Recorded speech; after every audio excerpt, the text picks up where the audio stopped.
Hello, hello, hello. Lola Love here, your visibility guide and heart-led hype woman. This is day number 2 of my visibility vow to be fully seen, fully expressed. And yesterday I talked about why visibility is my medicine, my message and my mission, and why it's important and why we need it. And today I'm going to be talking about why being seen feels unsafe and the hidden fears beneath what stops us from showing up, from shining our light, from sharing our wisdom and our truth and our magic. Because the world, the world wants it. You're here for a reason. You have wisdom and genius and magic in you that is meant to shine, is meant to be shared, is meant to serve.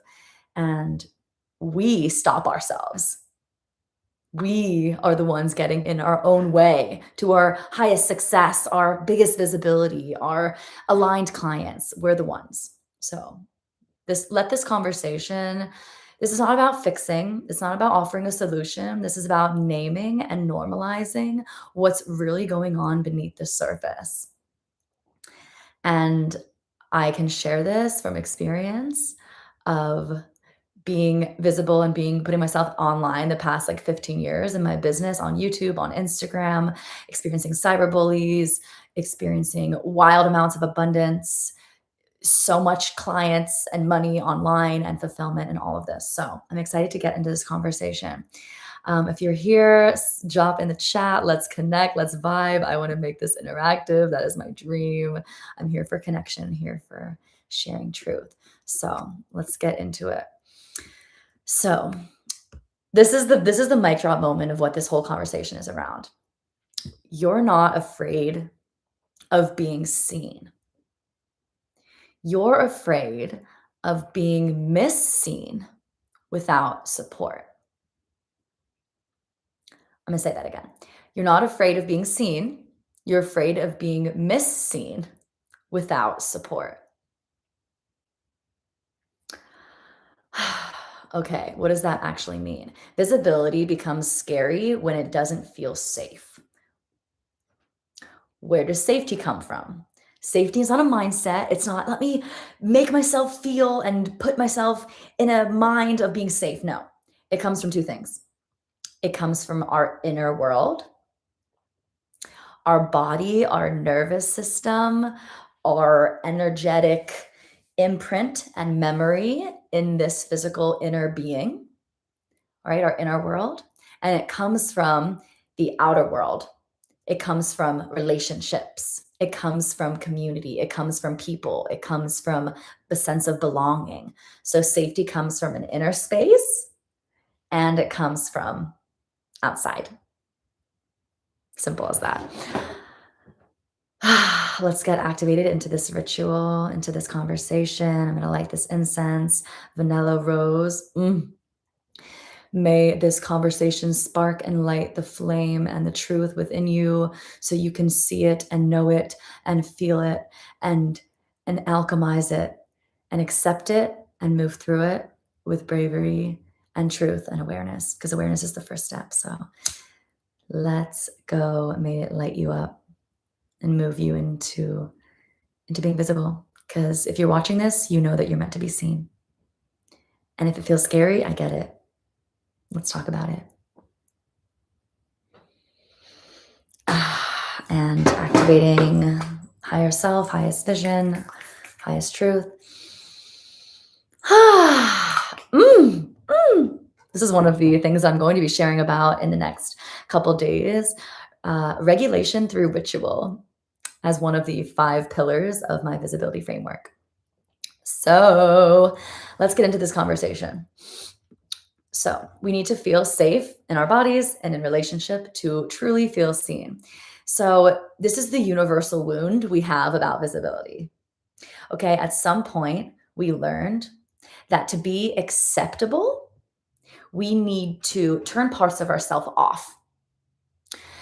We learned which parts of ourselves are yeah or no, which parts of ourselves were allowed in belonging, in community, in connection with people.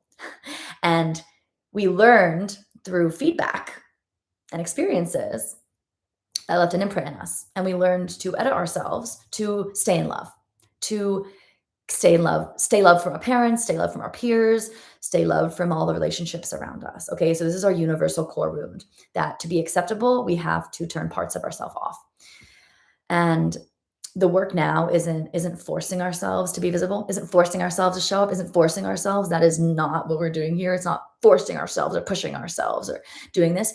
It's creating safety in our body. It's creating environments and communities and spaces where those parts of ourselves that were once shamed, ridiculed, that we learned to turn off can turn back on safely.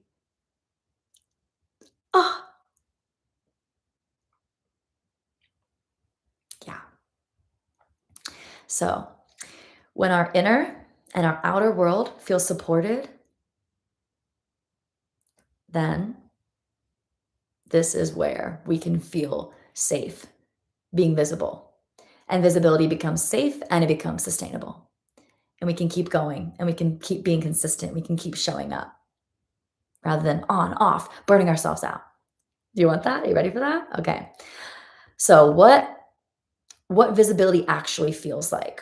When a visibility is supported, sorry, let's talk about when it's unsupported. When visibility unsupported in our bodies, unsupported in our communities, in our environment, it feels like visibility can feel like exposure. I'm being exposed. People see me. Exposure, which is that's scary. Exposure is scary. Okay, so it can feel like exposure. It can also feel like performance when we feel like we need to be a certain way or put on a mask or put on a face or I'm going to be visible now. I'm going to perform. Performance. We can feel this energy of performance when it's unsupported. Or it can feel like pressure. I gotta go live. I gotta do this. Okay, I'm gonna go. It can feel this pressure, this tightness, pressure. I have to show up. I have to do this. I have to do that. And if unsupported, it can feel like danger. I'm in danger. I'm scared. Oh God, this is like, oh, this is dangerous. This is dangerous. Oh, I don't know about dangerous. Dangerous. So when visibility is unsupported, it can feel like exposure, performance, pressure, or danger. Just feel in your body, feel in your experience, feel feel these in your body. And times where you've wanted to be visible, you wanted to show up, you wanted to share yourself, but these feelings or these energies came and it was too scary. So you hid and you didn't go and you didn't share your magic with the world.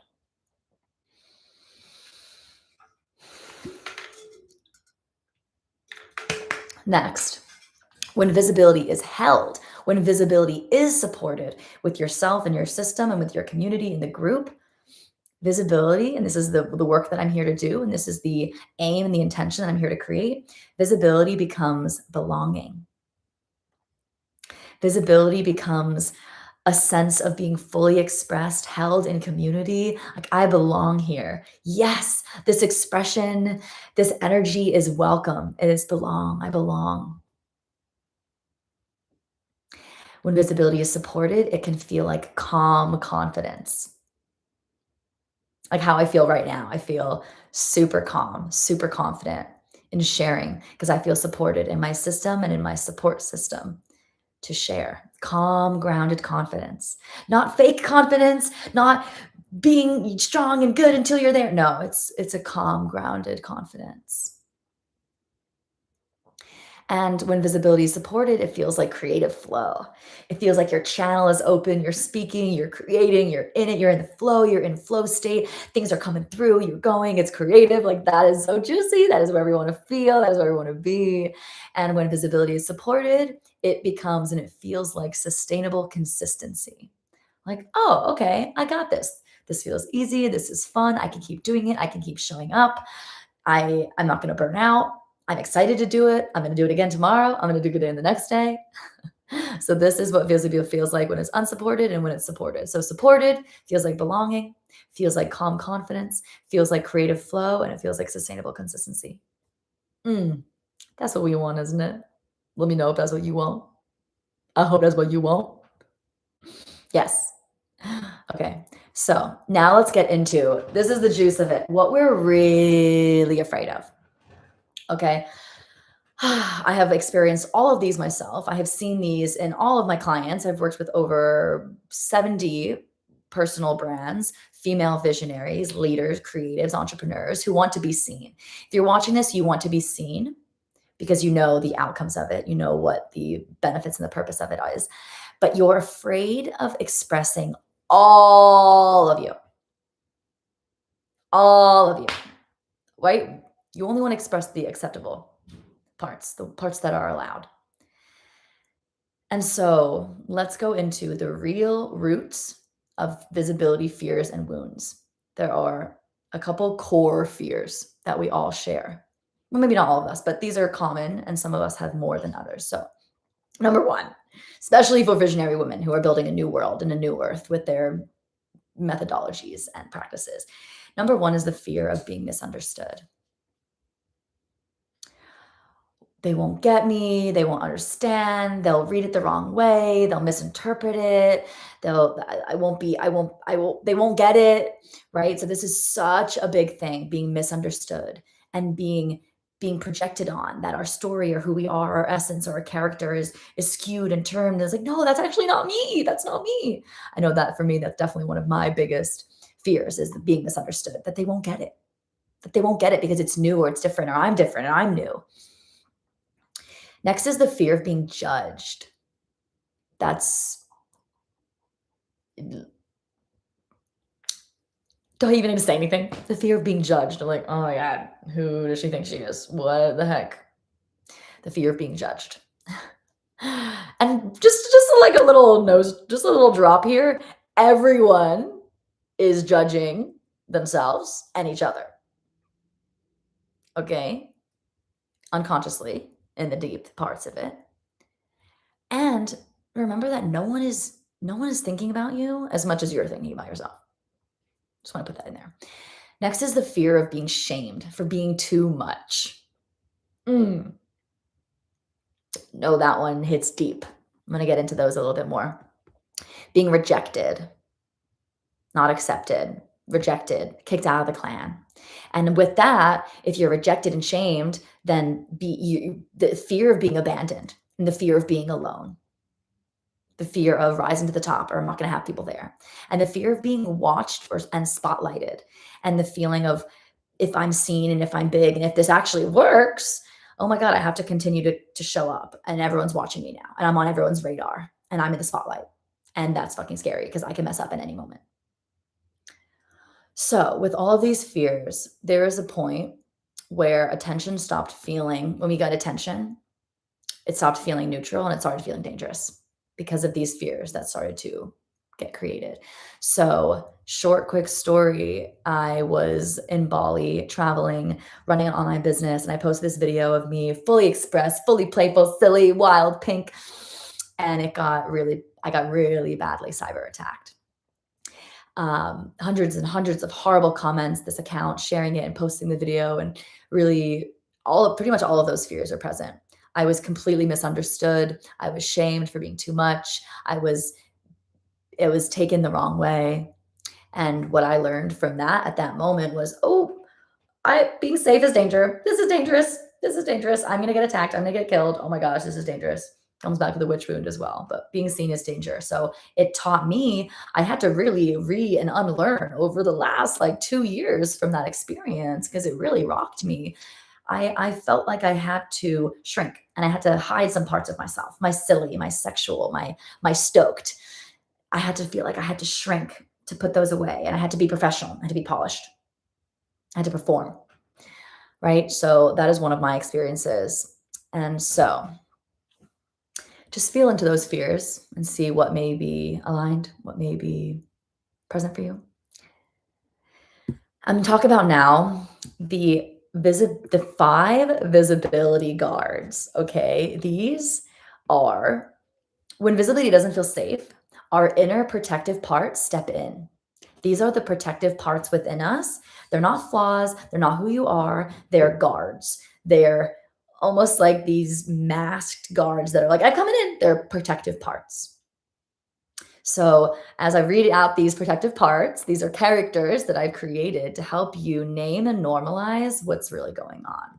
So, number one, this is what I see so much with women. Number one, the first visibility guard is perfect Polly.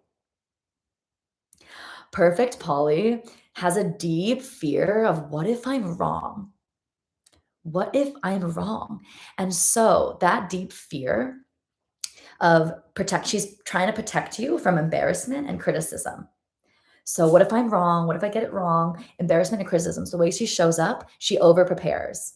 She over polishes. She tries to sound professional, credible, correct. She's trying to get everything right, all her ducks in a row. She's waiting to be ready, waiting to get it right. And she performs instead of expresses. This is perfectionism at its finest.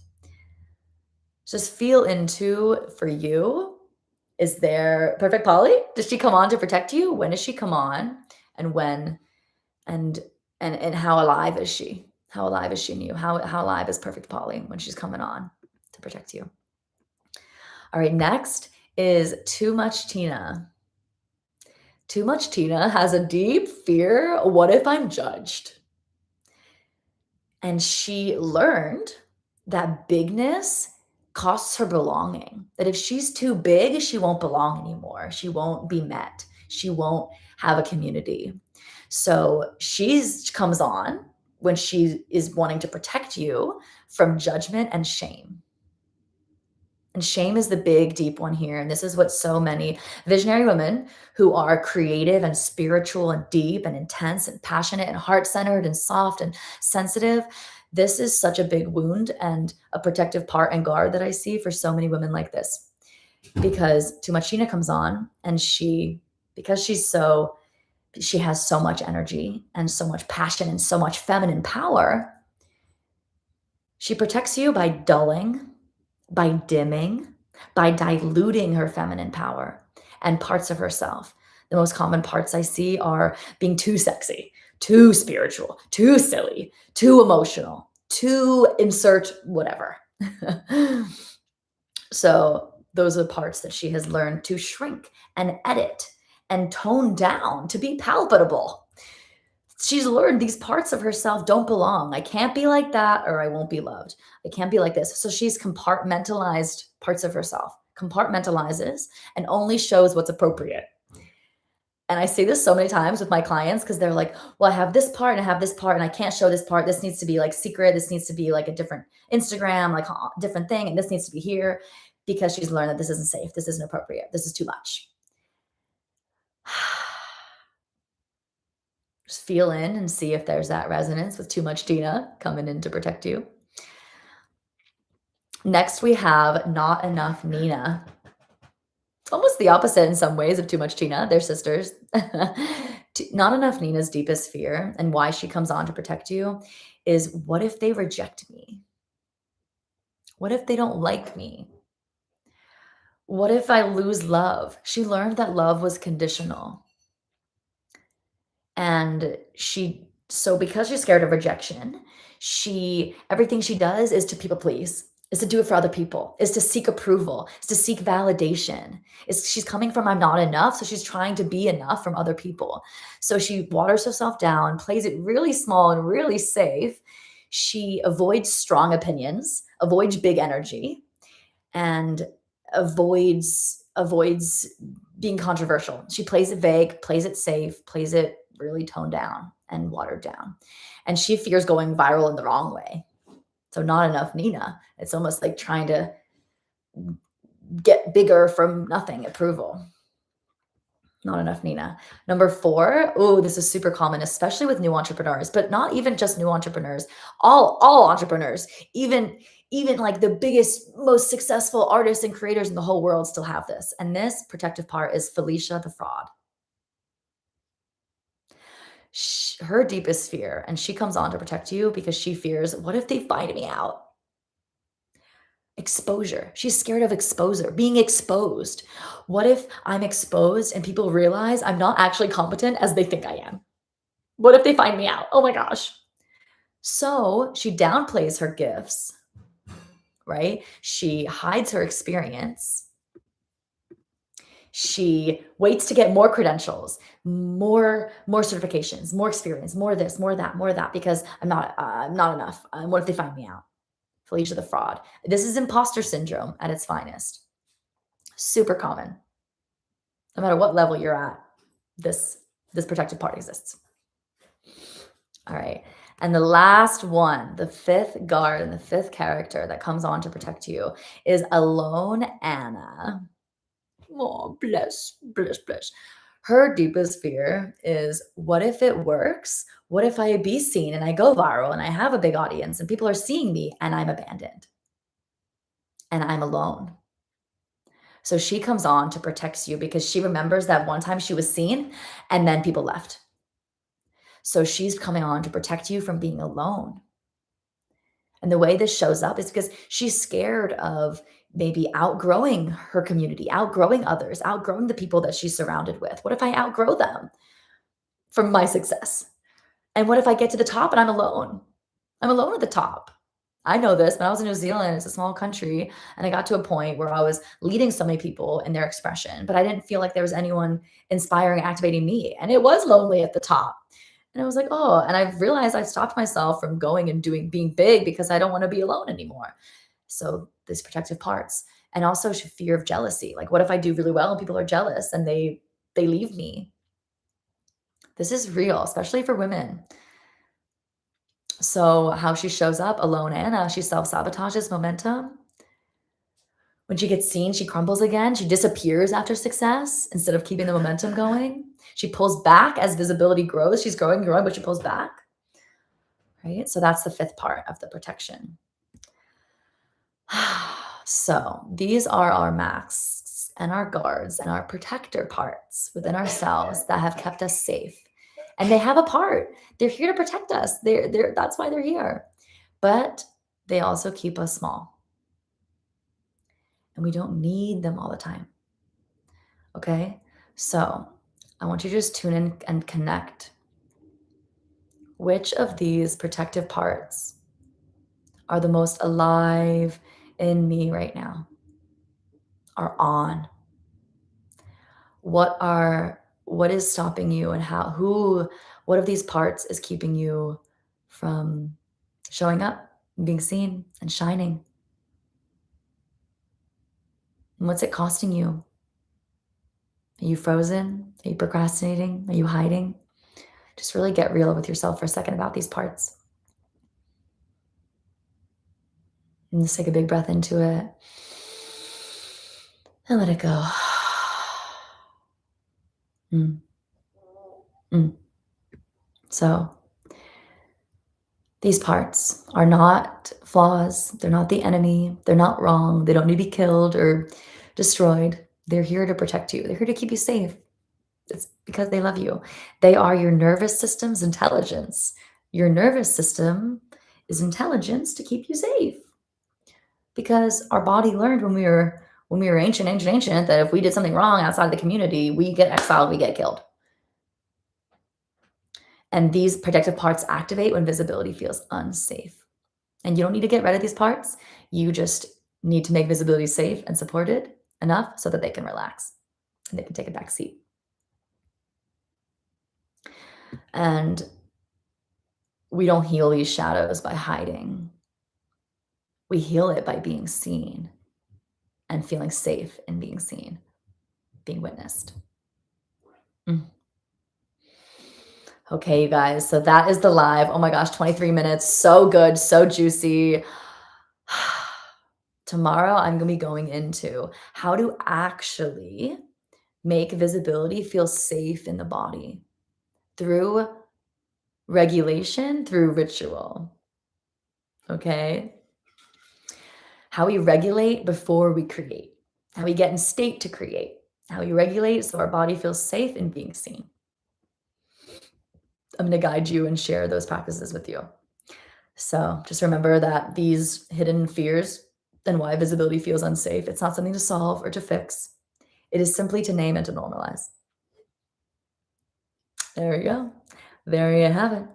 Let me know what landed. Let me know what resonates. Let me know what parts of you are alive and activated.